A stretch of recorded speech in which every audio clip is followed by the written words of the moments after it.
the meeting to order. Start out with a roll call. Dick Pufall, Here. Mike Berlin, Here. Clarence Campbell, Here. Bill Mertig, or Bill Metzinger,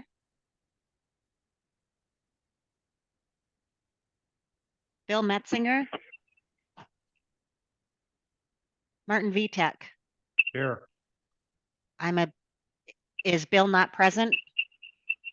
Bill is in New Zealand.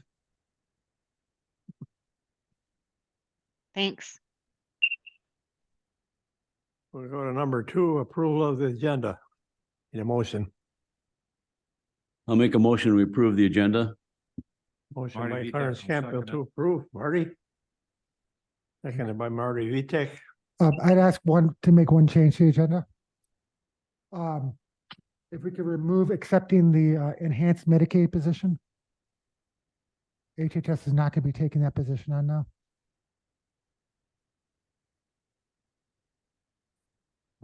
I'll amend my motion to approve the amended agenda. Okay, motion to approve the amended agenda excluding number 10 on our list. Enhanced Medicaid position. Marty. Okay, and seconded by Marty Vitek. Discussion? All those in favor say aye. Aye. Aye. Anyone opposed? Motion carries. Thank you. Public comment period.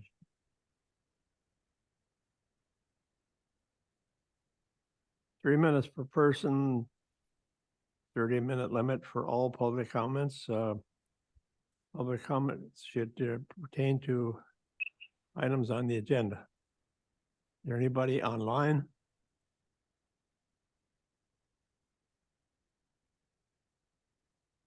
Last call for public comments.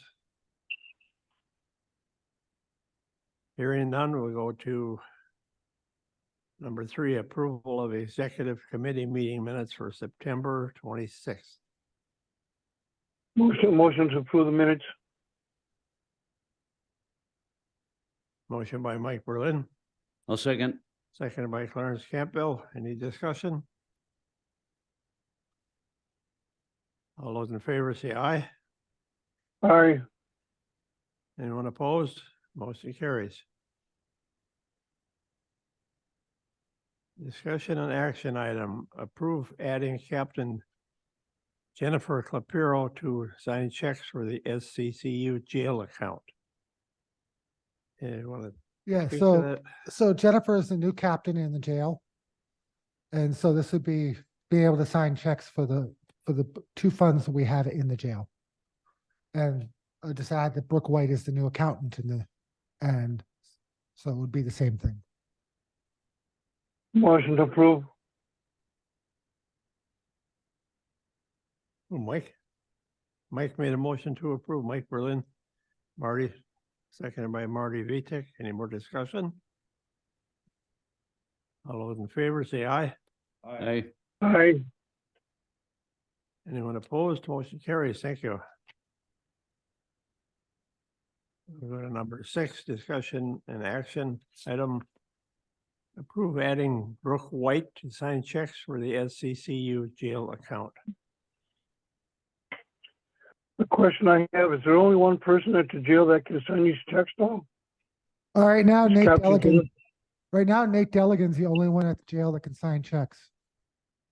Tracy Hoagland is the signer on all accounts for the county. But if Nate's not around, that means that they'd have to come get Tracy.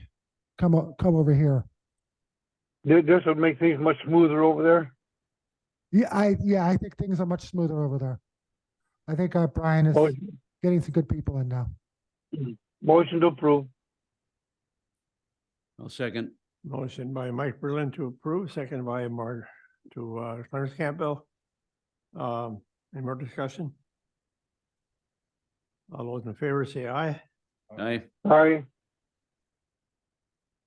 Anyone opposed? Motion carries. Thank you.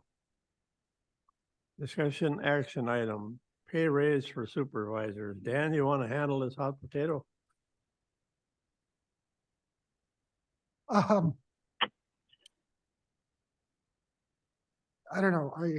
I understand that some supervisors feel that pay should be raised and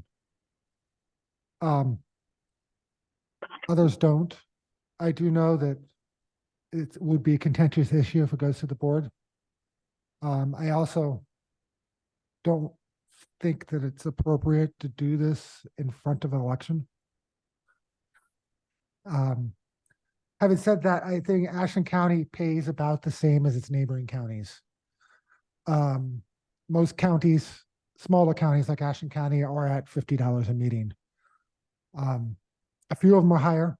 The big counties like Dane and Milwaukee are much, much higher, but they're obviously much bigger counties. So, I think, yeah, I guess I think the pay is equal to what we have in the area, other than one or two outliers for the size of the county. But Well, ultimately, it's your decision. So if we pass this, this goes on to the county board for approval? Yes, it does. Clarence? I look at it, I was trying to figure out, I think my average meeting probably is about 2 hours.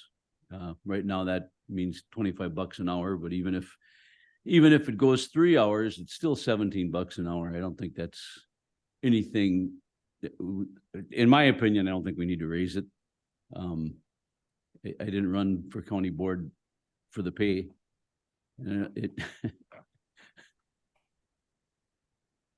So I'm not in favor of raising it. Marty? Well, I'm of the opinion that people should have an opportunity to express their opinion. So I would be inclined to go up to $75. I brought this up before, so with the idea that people can either accept it or reject it, and my guess is they probably won't reject it, but I think it should be on the table. And an increase should be on the table. Do I need to make a motion or something, or? Yes. Oh, Gary, go ahead. Yeah, can you hear me? Yep. Okay, obviously the executive committee can do what they please, but if this comes to the full county board, I will be vehemently opposed. I never ran for the county board for per diems. That's not what I've done the job for. And I guarantee you, everyone's entitled to their opinion, but if this goes before the full county board, there's going to be county board supervisors' names in the paper as to who wants a raise when we're raising taxes.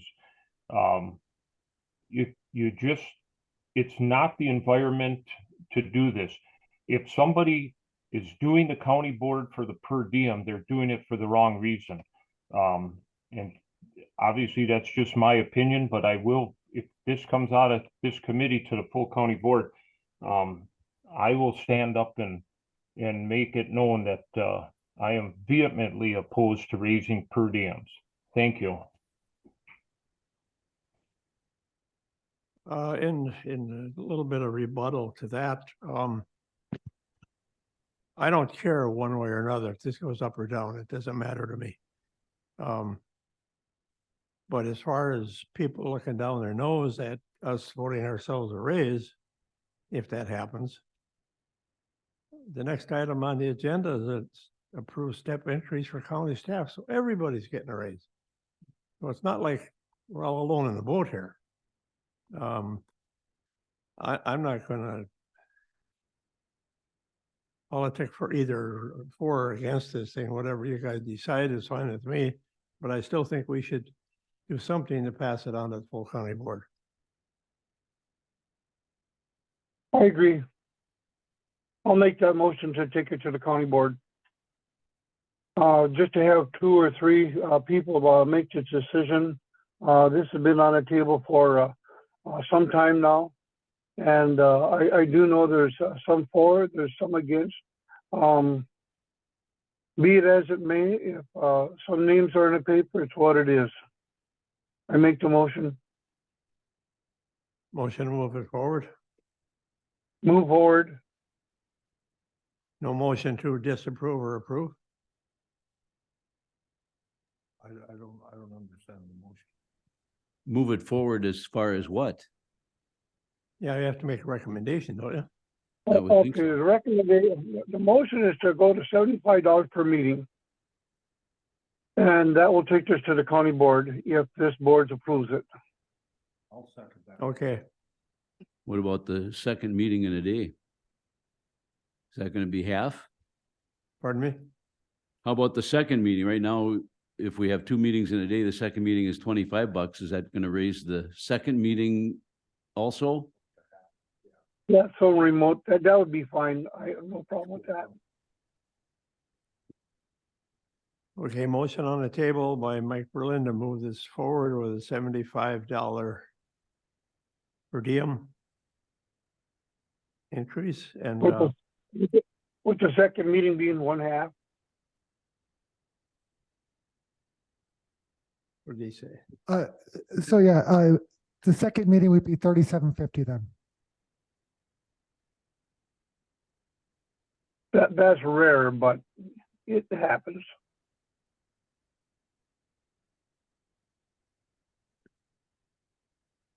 And then would it be capped at 108.50? Or 110.50, I guess? Sure, that's fine. Why aren't we bringing it up at the next meeting?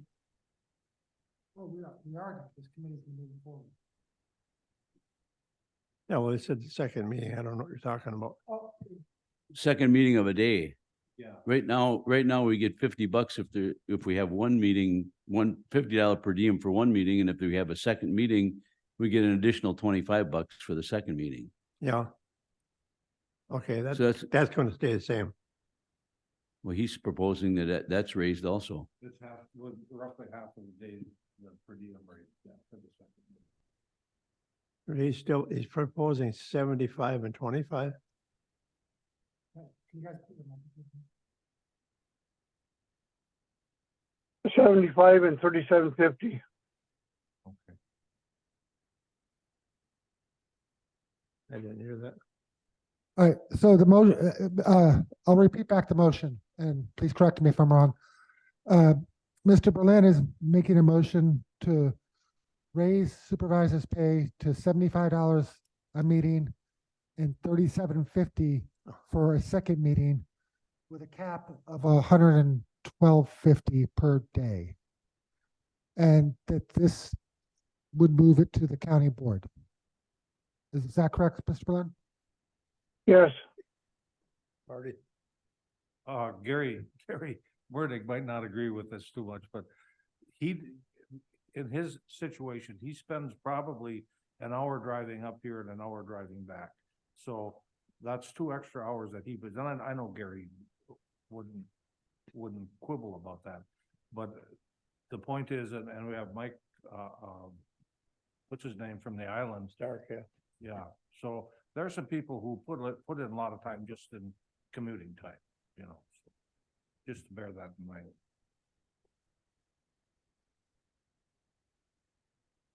All right, you know what the motion is? You know what the motion is? Do we have a second? Seconded by Marty Vitek. Marty, could you please use your microphone? Oh, okay. You want me to say something or are we good? No, I Oh, just don't say couldn't, anything. I couldn't hear you make the second. He had it sticking up in the air. Okay, yeah. All right, I made the second anyway. Mr. Mertig, did you want to say something else? No, thank you. All right, let's move this forward. We have a motion and a second on the floor to raise the supervisor's rate to $75 a meeting, $37.50 if there's two in the same day. All those in favor say aye. I, Aye. Opposed? No, Motion carries. Thank you. Discussion and action item, approve step increase for county staff. Another one for you, Dan.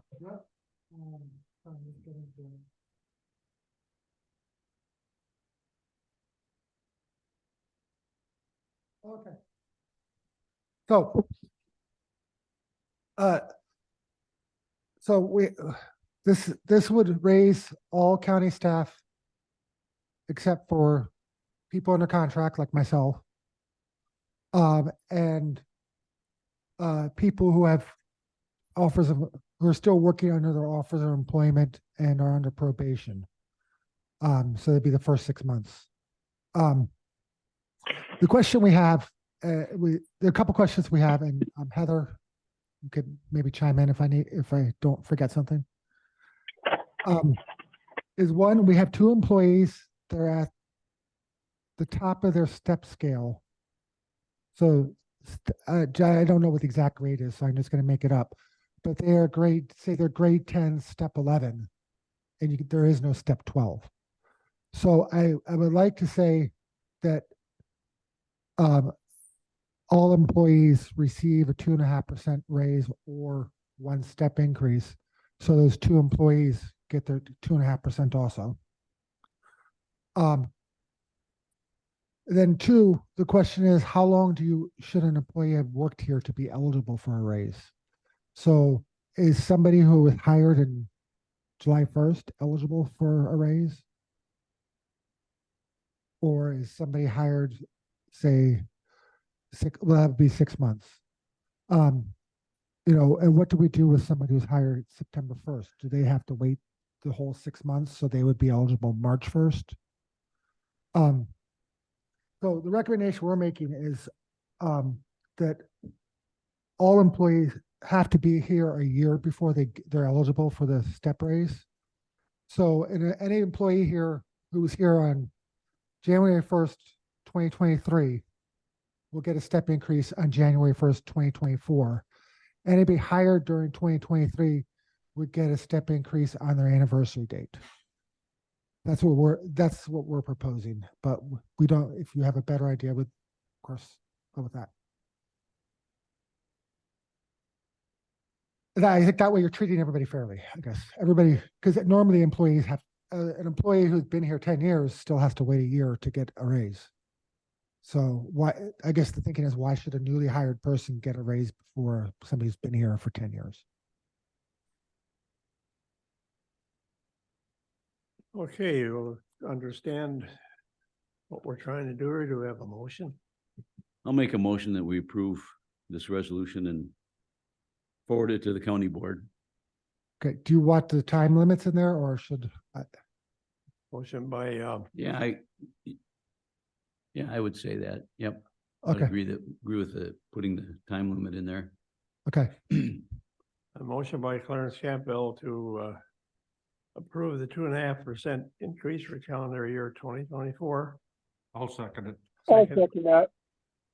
okay, and then there's one other issue to go along with this that I don't know how we want to handle.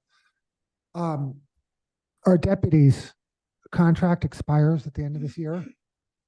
However, they have not, they just recertified their union, and the certification notification came in yesterday. So they're not under contract for 24.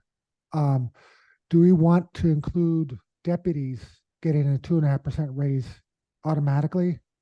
Or do you want to wait till contract negotiations? Where they would theoretically not get a raise on January 1st, but then whatever it would be back pay. Do we want, my personal opinion is they deserve at least 2.5%, and we should pay them as if they had a contract.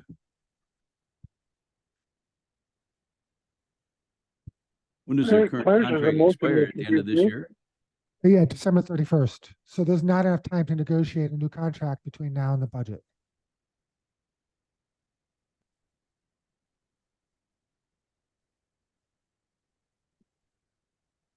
Like I said, if we don't, I mean, whatever the contract's negotiated, they would get back pay for a raise, so.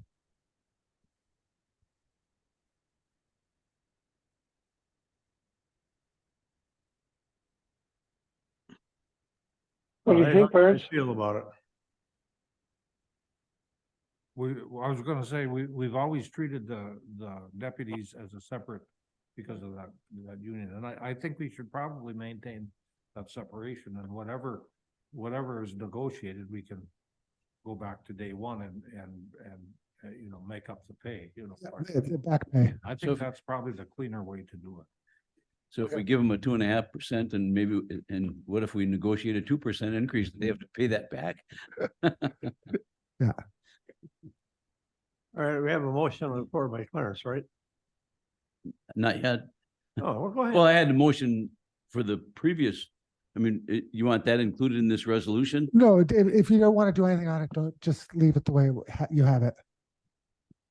If we're not gonna do anything, if we're gonna wait, then just, Oh, so we don't have to include anything.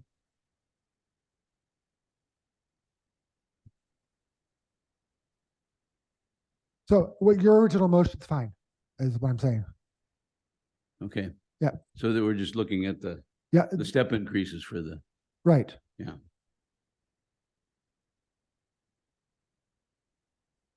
What, do we have a motion? I Yeah. made one already. And we Do it. approved that this resolution,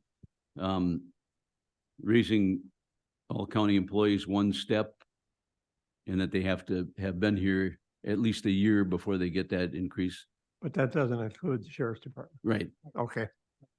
All right, we have a motion on the floor by Clarence Campbell to approve. You also had a second by Marty. Marty, Yes, I'll make a second. seconded by Marty Vitek. Any more discussion? All in favor, say aye. Aye. Aye. Anyone opposed? Motion carries. Thank Are you. you suggesting we make a second motion? No, Oh, we're good. We'll just back pay deputies. okay.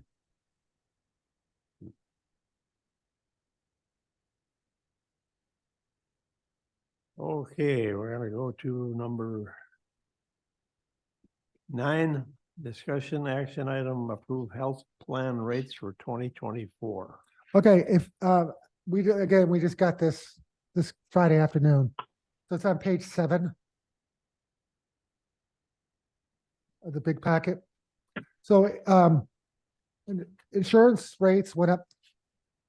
You know, we've been talking about 10% all year, and that's what all the departments budgeted at. So the final numbers are in, and it's 9.78%. So we're close. I will say, I know some people are gonna say that's way too much, it's a lot. But I remind everybody, inflation last year was 9%. And healthcare inflation is always much higher than regular inflation. So the new rates that we have to fund health insurance is 134.53 for an employee and 290.87 for a family. Or actually 290.88 because we got to divide it out over 2 checks. That's what the employee will pay? That would represent the 10% cost. So we ask that you approve 134.53 for a family and 290.88 for a single and 290.88 for a family. Motion to approve. I'll second.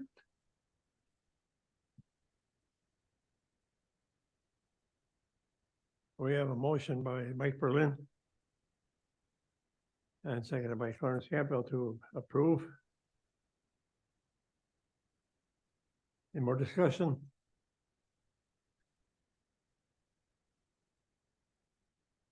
All in favor, say aye. Aye. Aye. Aye. Anyone opposed?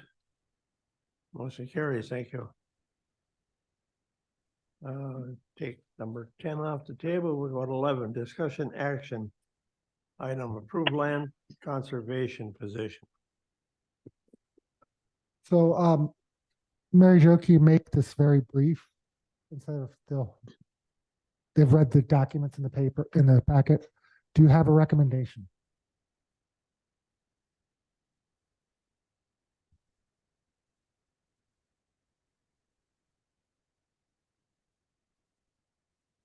So if you have had a chance to look through your packet, I have Matt Bolin with me. Matt is our agriculture technician and wildlife damage program coordinator. He administers 2 different programs for the Land Conservation Department.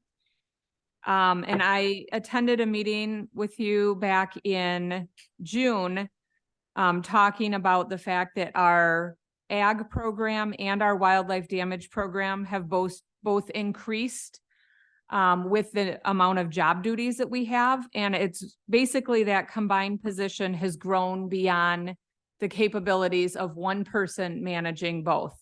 We have substantial elk damage that's occurring in Ashland County that we've never had before. And that has increased the demands of the wildlife damage coordinator.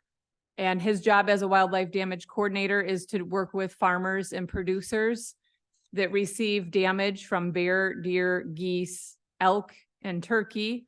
And he administers programs on those lands. And so the elk damage has greatly increased those duties. And then on the agriculture technician side, he works with producers on nutrient management planning, no-till, using a no-till drill for planting, and conservation programs. So my proposal is that we separate these into 2 individual positions. The agriculture technician position, I have asked for funding to make that 100% funded position. So we did receive a federal grant, which we've received for 3 years in a row now. I did request 100% funding. I requested $95,000. And the federal grants were oversubscribed, so I was notified that they're going to award 25% less to all applicants that have applied. So it's anticipated that we're going to receive $70,663, and that was in my memo to you that I sent on October 18th. So back at the executive meeting in June, the county did agree to fund between 20 and 25,000. It was up to 25,000 to fully support the position. And this position is shared between Ashland, Bayfield, Douglas, and Iron counties. So we would assign a percentage of that grant shortfall to each county based on the percent amount of time that Matt is working in each of those counties. And that's on the back side of your memo, which shows the estimated breakdown. We've only had this position full-time for a year, so it's really hard to say exactly how many hours we're spending in each county, but that's his best guesstimate. So Ashland County would assume 50% of that shortfall, or $13,435.50. Douglas would assume 25% of the shortfall, Bayfield 20%, and Iron County 5%. So my recommendation would be that we separate both of these positions into individual full-time positions. We request funding from the Wisconsin DNR for the wildlife damage position every year. That typically has been funded as a part-time 3/4 position. We did request full-time funding for 100% from them. I'm not sure how long it's going to take to hear back, but we'll have to make a decision once we hear back if we'll be able to hire that position full-time based on 100% support from the state, or if we would have to post that as a lesser part-time position, lesser funded part-time position. Motion to approve Mary Jo's recommendation. All right, I have a motion by Mike Berlin to approve the recommendation on the floor. Do we have a second? I'll second it. And then I have a question. So when you split this out between the counties for that shortfall, is that done at the end of the year then, so that Ashland County is paying that and then gets reimbursed at the end of the year? How are you going to determine that? That's a great question. We are gonna develop a memorandum of understanding with each county so that it's all written out, what the expectations are for work to be completed by county and financial assistance. And it's something that we could bill them for this quarterly, or we could get reimbursed at the end of the year. I haven't thought that far ahead. Typically, most of our programs are reimbursement types of programs. So we're filing for reimbursement either halfway through the year or at the end of the year to support most of our programs.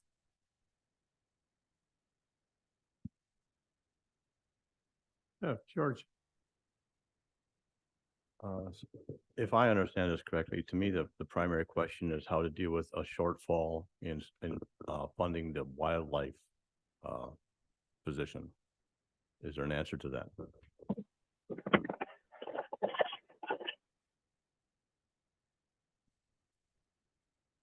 At this point, we don't know if there is a shortfall for wildlife.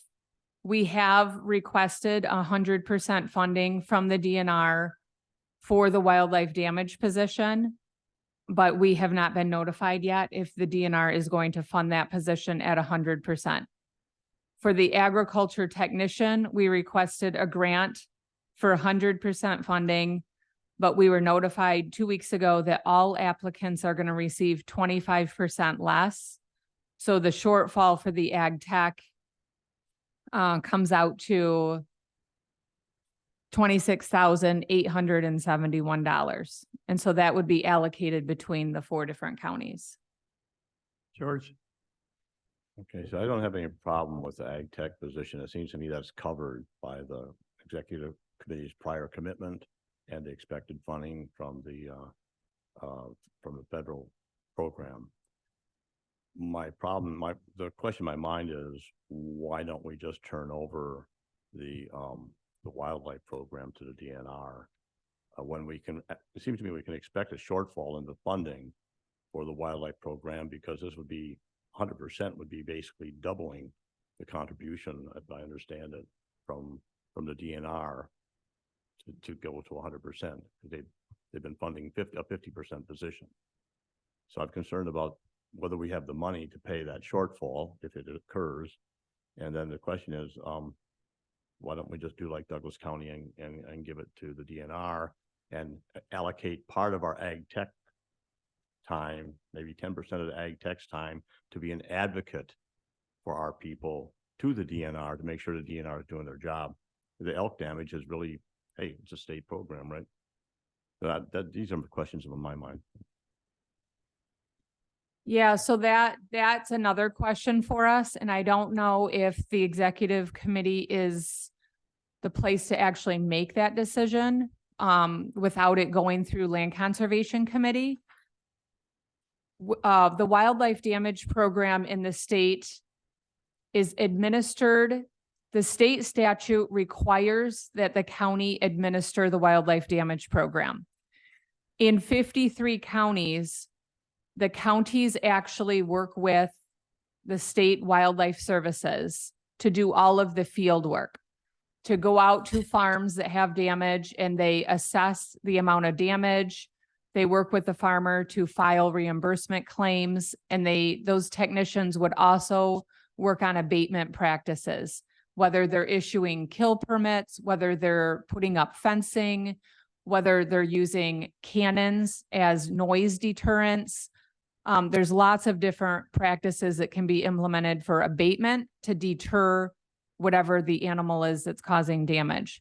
So in 53 counties, the DNR Wildlife Services team comes in and works with the producers on the ground. The county itself, Land Conservation, would still develop the budget. They would still administer invoices, deposit reimbursement payments, file reimbursement to the state.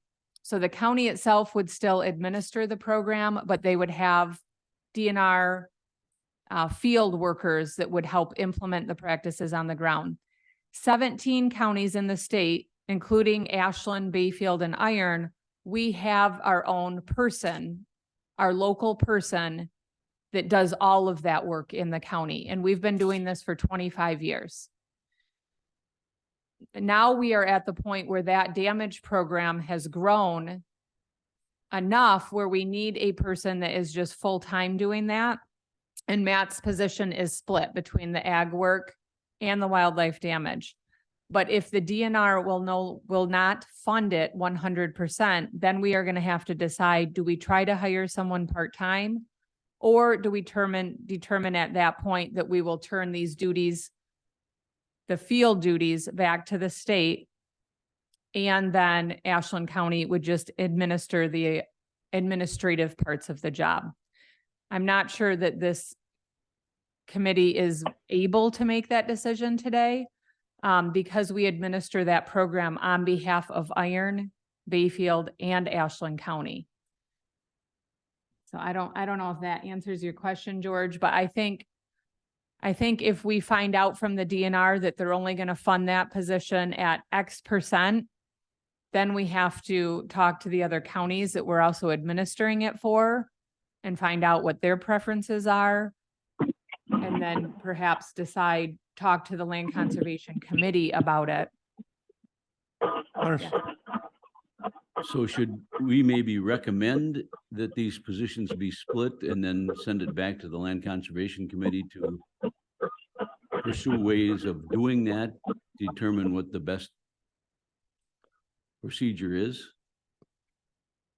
Well, ultimately, this committee has to decide because it's a human resources and hiring Yeah. decision. So ultimately, this committee has jurisdiction. Normally, land conservation would then make a recommendation here, and then you would decide. So we've already received one grant for the ag technician, and I've talked to those counties about their share of funding to make this position 100%. Douglas and Iron are on board. Bayfield County requested the money in their budget and it was cut. But the land conservationist believes that he can talk to the county administrator and they would be funding a little less than 5,400. And they have no other staff in their department that can administer these duties. So he feels fairly confident that the county board administrator or the county administrator will approve this. So we figured out how to handle the funding to make the position 100% with very little financial impact to Ashland County. The financial impact to Ashland County would be a little over $13,000 for a full-time position. The Land Conservation Committee, we've talked about this challenge at our last couple meetings, that we have a position where both of these programs have grown and it's no longer sustainable for one person to continue maintaining job duties of both programs. So I think the fact that we have the funding figured out and the committee is aware of the challenges, I don't think that this needs to go back to land conservation. My recommendation is that we split it into two positions, intending to have them both be full-time positions.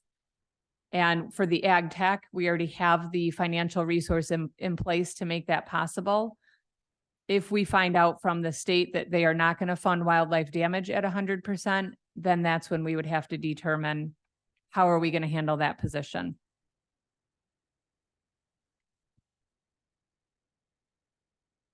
George?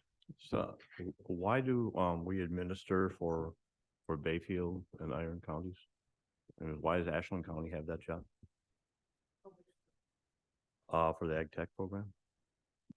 So the ag tech program, the National Association of Conservation Districts is who administers this grant. It's a highly competitive grant. And we felt that we would have more eligibility if we were applying on a region, the Lake Superior region, to administer work across a 4-county area. We also have a very small amount of agriculture in northern Wisconsin compared to other regions. So we had more leverage applying as a whole as 4 counties and lobbying the case for protection of water quality of Lake Superior in the northern region on these farms to make that application more competitive. There's only 4 or 5 counties in the state that receive this funding, and they're all in the south. And we were able to get the grant based on those conditions. So that's why we administer in the 4. Clarence, Yeah, I was on land conservation many years ago, and I think that was done quite some time ago, wasn't it? If I remember right. The agriculture technician grant, this is only the 2nd year right What is- now that we've ever had this. But wildlife damage, we've been administering that for 25 years. Okay, maybe yeah. And it was across the 4 counties. Okay, maybe that's what I'm thinking of, yeah. Yeah, so the ag technician grant, it made sense to apply for it in the 4 counties because we were already working with agriculture producers through wildlife damage in those 4 counties as well. And the other counties didn't want to apply for the grant. So I applied for the grant. And so I administer the staff. Yeah, it's a lot of extra work, but it benefits the county and it accomplishes duties that we are required to administer by the state, like administering our natural resources, agriculture performance standards on farms. So it is a great asset to Ashland County. It makes us more competitive on the national scale by administering the program in the other 3 counties, and it also helps our colleagues in those counties administer similar duties. what? Oh, I'm sorry, Marty. You mentioned a lot of upsurge in elk damage. Could you give some examples of what sort of damage they do? Yeah, I have some photos that I'll pass these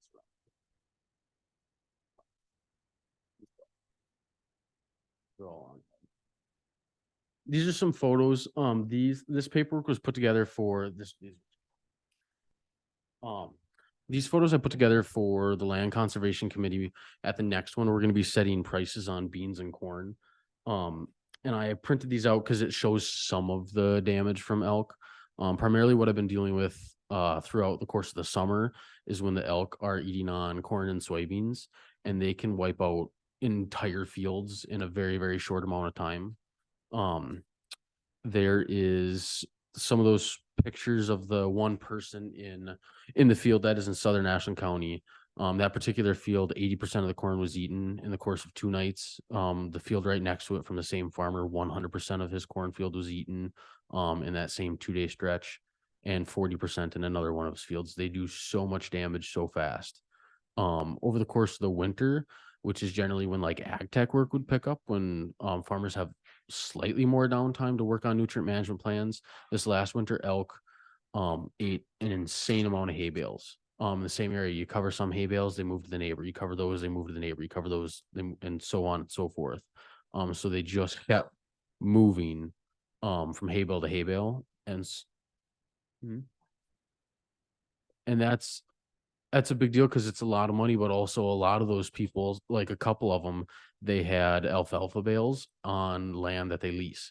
Alfalfa bales are more expensive, and the deer and the elk really, really liked them. The land that they leased, the landowner did not want to allow elk hunting, which is a stipulation of the program. They can't receive assistance from it. And so working with these farmers to move some of these hay bales into the future to try to protect them ahead of time to prevent this damage is a huge one. That's just elk. And these bean fields on the back side of it shows a little bit of like how the appraisal method goes. It's an awful lot of bean counting at the exact same time. There's an awful lot of measuring corn and stuff too, makes for some pretty darn long days.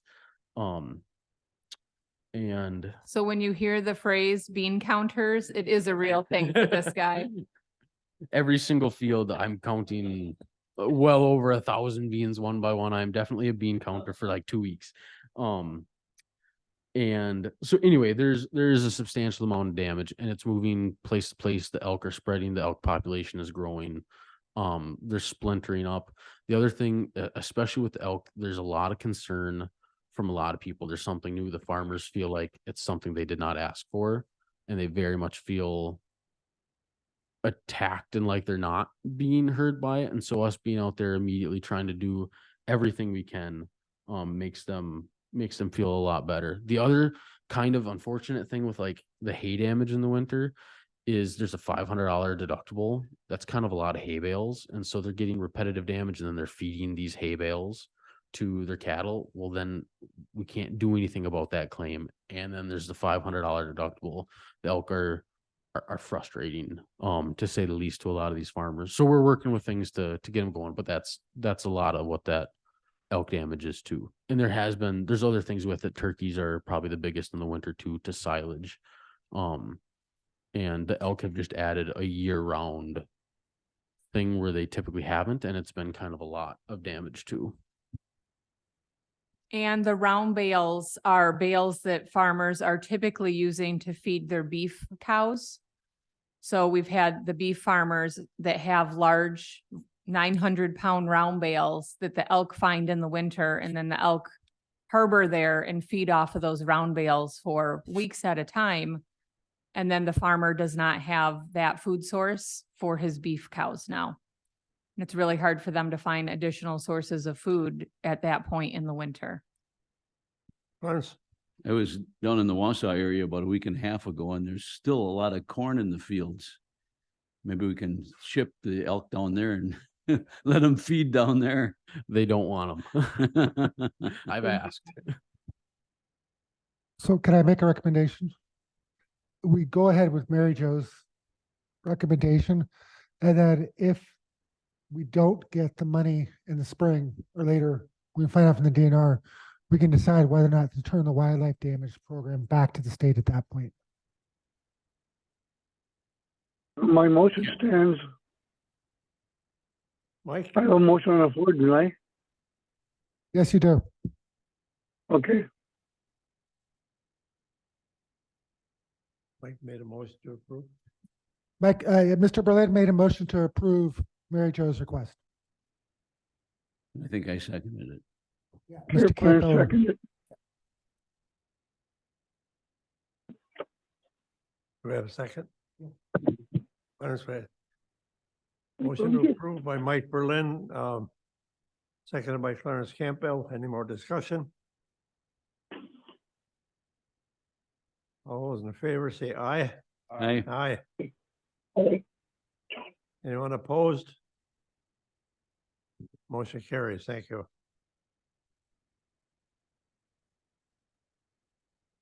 Now we go on to number 12. Discussion action item, consider sale of the Lori Jean Zach Center. okay, this was on PPLE last night, and they moved to approve selling the Lori Jean Zach Center. So the consideration is to sell the county owns the building where the Lori Jean Zach Center is. We have a lease with them that's about 40 years old that requires them to cover all maintenance costs and everything. So the county doesn't put anything into it. They're in need of some capital repairs now. And you know, there's a concern with donors that if the Lori Jean Zach Center doesn't own the building, and can the county come in and just swoop in and get the money and decide, well, we need it for something else. So in consideration of that, it seems like the best option then would be to sell them the building, a building that we get no revenue from anyhow, and is not on the tax rolls anyhow. And a sale would not change any of that. That would enable them to raise more money and get the repairs needed done. And the PPLE made a move to sell it for $1, which Supervisor Stark gave me yesterday, so it's already paid for. So I guess the question is, I mean, and they will be at the county board meeting to answer questions. But I guess we wanted to bring it up here since it is the sale of a public property. Marty, I would make a motion that we sell this to the Lori Jean Zoc Center for $1 and let them have it. They've operated it very well for 40 years. I think they're capable of doing Yeah. it some more, yeah. motion by Marty Vitek to approve the sale of the Lori Jean Zach Center, I'll second that. and by Clarence Campbell. Any more discussion? We don't need a roll call on this, do we? All those in favor say aye. Aye. Aye. Anyone opposed? Motion carries. Thank you.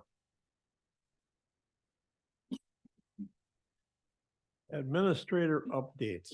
All right, most of you know some of this stuff, but I'm gonna, and for those who don't know, the first is relating to Sanborn and the tax settlements that the county made from 2015 to present, essentially. As you know, I mean, we've been working to get an appropriations from the state to cover that shortfall. The legislature did approve 3.6 million for counties, although the governor vetoed the word counties, and which made towns eligible. So in order to receive the money, the governor had to submit a 16.515 request, which it just refers to the statutes, to get the money distributed. After conversations with the governor and other counties, the governor requested that Ashland County be paid $2,538,668 out of that 3.6 million. That is more than enough money to cover all of our losses and tax settlements, and we'll be able to pay the chargebacks from the town of Sanborn with that too. So there'll be a resolution at the county board directing that the money goes into, the 2.5 million goes into an interest-bearing account, and that the two chargebacks be paid out of this money, and the rest of the money just stays in savings until the county board decides otherwise.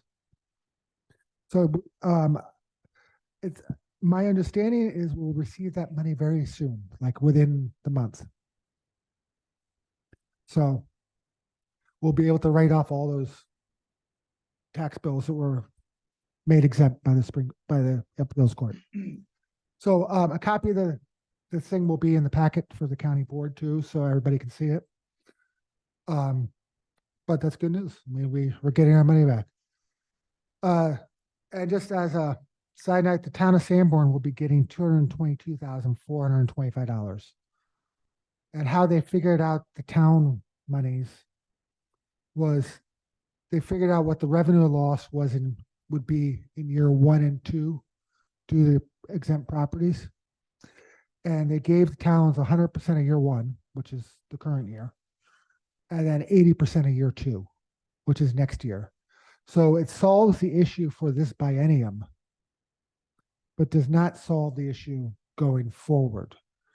So, so is Ashland County going to take a little bit of a hit on tax monies from the exempt portion? Well, no, because we're getting extra, but we're going to have to pay a chargeback anyhow. So and it's money that we've not been getting for the last 7 years anyhow. So I think it's a fair solution. I think it gives everybody something and makes everybody mostly whole. So we should hear back from Joint Finance has 2 weeks from October 24th to say no. So which I don't anticipate they will. Yeah. And then the other thing is we just got this yesterday afternoon, literally. We received 1 quote to repair the courthouse. We sent it off to over 20 contractors and 1 came back. That quote, we'd always been budgeting 1 million for that. It came in at 933,000. Now, there is one thing that was not in the RFP, because we did not know about it. And we didn't know about till the contractor did a site visit last month. Is there's a pitched part of the roof that's not flat, that has shingles on it. Those shingles are wind damaged and have tabs missing, and that work needs to be done also. We're pretty sure water's coming in through those shingles. So that's not included in the quote. So we're going to be asking that the whole 1.1 million that we have in the budget stay in the budget to account for the extra roof work, when we can get a quote on that. Did they know we had that in the budget before they made No, this? no, they quote? didn't. No, but I did set the October 30th deadline, knowing that that would give us an opportunity to change the budget before we got it. But we're good. Our estimate was good, and so anyhow, so a full copy of that quote will be in the packet too, and that should come out probably tomorrow, because I have some more work to do on the resolutions here, and then the clerk's office needs time to assemble everything. So that'll be in the packet and out tomorrow, and it'll be time you can get it online tomorrow. And we'll be asking the county board to go ahead and approve the bid, so we can get the whole process moving, and they will start work. There's some work, as long as it stays above 0 degrees, there's some work they can just start doing in April, May. Otherwise, it's as weather permits when they'll start. And they will be done by September, by Labor Day. So that's good news. We're going to get the building fixed.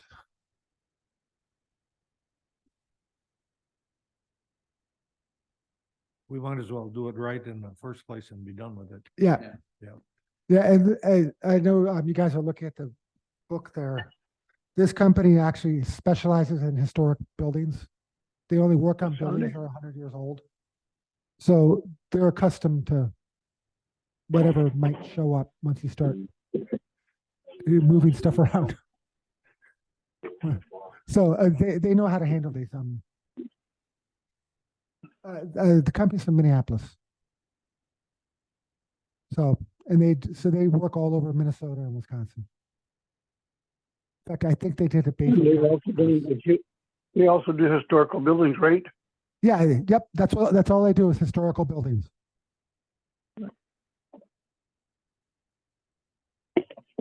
It's good to me. So the building would be treated the way it's supposed to be treated, and follow state statutes with historic buildings on the historical registry.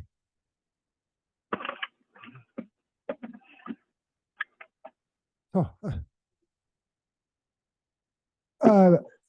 well, it's not really on an agenda item, so no, I don't need a motion. But I have the ability to put something on the agenda for the county board, as does Chair Kufal. And I would believe he agrees with me that we should bring this to the board for a vote. No. Nope.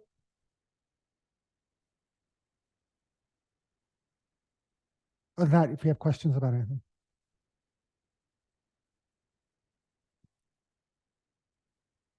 Have any questions for Dan?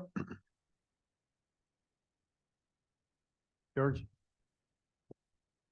Yeah, People about it. is there a movement on the appointment of positions to the comprehensive planning? Mr. Chairman, have you had anybody come up to you and say they want to be on it? For what? The planning committee. No. Nobody's come to me yet. No supervisors have come to me yet expressing interest, or to Chairman Pufal. So if you're volunteering, I'll be happy to.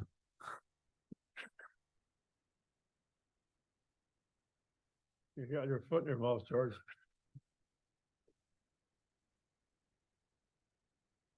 But I'll make an announcement again at the meeting next week.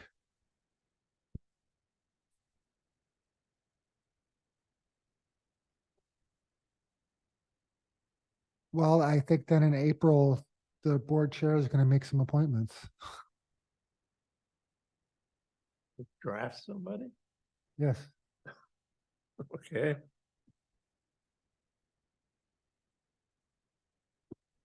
All right, is that all you have, Dan? Yep. You passed out these, Yeah, that's the, that thing I passed out is the PowerPoint that all the employees are gonna get for the health plan next year. I gave it to you because the dollar amounts are in there, and that way you can see them. And then you can look at the rest of the, if you like. I haven't had a chance to read this yet, but from the information that I've received, we have to make, we're not making a recommendation on this, right? We just approved the rates, yes. What? We approved the rates. The rate, yeah. Yep. The rest of it is following the exact same health insurance plan that we have. The only difference is the rates are changing. And like I said, I mean, inflation last year was 9%. And if our insurance and health insurance or health care inflation is always in double digits. It just rises faster than everything else. So holding it to 9.7% is actually what I consider a win. I mean, that's really good considering what else is going on in the world. Next year, the finance committee wants to look at adding an HSA.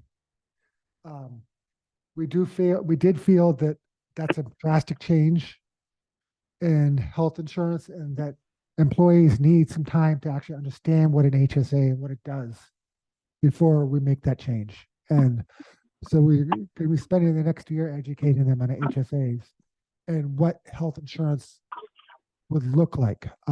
Obviously, we don't know what the rates are going to be. So we're probably gonna have to use like, what would, if we had implemented it this year, what would have it looked like, you know? So they have an idea, I can understand whether that's a better option. But. We do have a wellness committee now that started at the county. Heather and I both serve on that. And we are trying to take steps to encourage employees to have preventative care. We're giving some incentives to employees to have preventative care, to get regular preventative checkups for males and females on health conditions that can be treated in early stages. If employees take that seriously, hopefully that will help reduce future and health insurance costs. It would have less of a financial impact to the county. We also we adopted a new program called Aletheus, where it encourages employees for planned surgeries like knee replacements, hip replacement, for surgeries that are planned long in advance, to look in alternative places where the cost may be more competitive. So there would be benefits to employees like getting compensated for mileage, a hotel stay, to actually go and have procedures that are planned done in places where it would be less costly. And these are changes for us, right? And sometimes it takes time for changes to take hold. So these are actions that the county is taking that will hopefully help lower our overall costs in the future and may lower that health insurance increase on an annual basis as well. Right. A good example is, I know there's a place in the Fox Cities, or at least there used to be, I don't know, but they used to always have a giant billboard on College Avenue, where they would do an MRI for $400. Whereas up here it may cost $3,000, $3,500. So in that case, we would have the employee go to Appleton and get the MRI done there, pay them the mileage, pay a hotel in Appleton for and the meals, and we come back much cheaper, and they still get the MRI done. And the employee would not be charged holiday or vacation or sick leave or anything. Because they're saving us money, they would just get the time off to do it. So, it may be cheaper to go different places. No. No, Ashland and Duluth and Maine are not necessarily the cheapest options. So, and I think we're saying, Heather, you have to be what, 125 miles away to qualify? Is what we're looking. 100, that would get you to Wausau or Eau Claire, to qualify for it. Okay. Next thing on the agenda is the schedule a meeting date, I guess.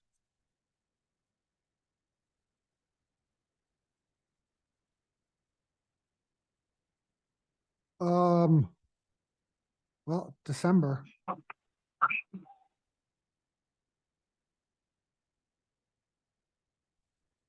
December 5th or December 12th? Or do you want to make it subject to the call of the chair?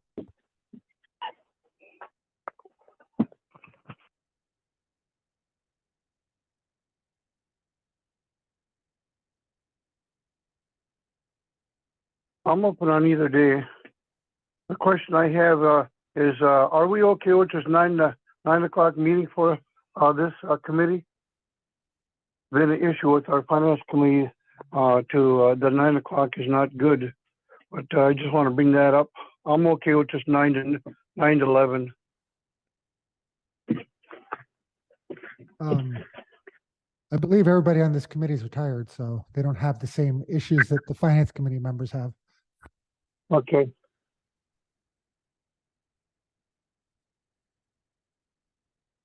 So, December 5th or 12th, I'm avoiding the 19th just because it's so close to Christmas.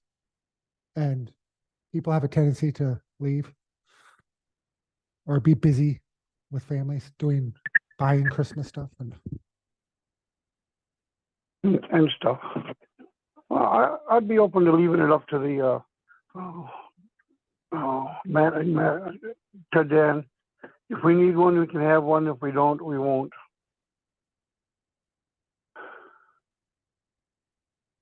Because we'll have passed the budget by then. It's up to you guys. We can always schedule too and cancel if we don't have anything. Yeah, I mean, we can tentatively schedule it for the 12th and Yep. if there's nothing to talk about, just cancel it. Yeah, that way you at least have it on your calendar. Yeah. So December 12th at 9 a.m. will be the next meeting.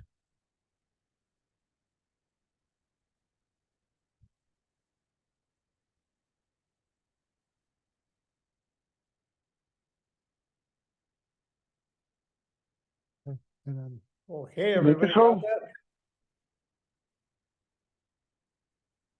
December 12th, 9 o'clock. Motion to adjourn. I'll Adjourned second by that. Mike Berlin, do we have a second? I'll second it and point out that our meeting was just a little over an hour long, so we made just under $50 this hour.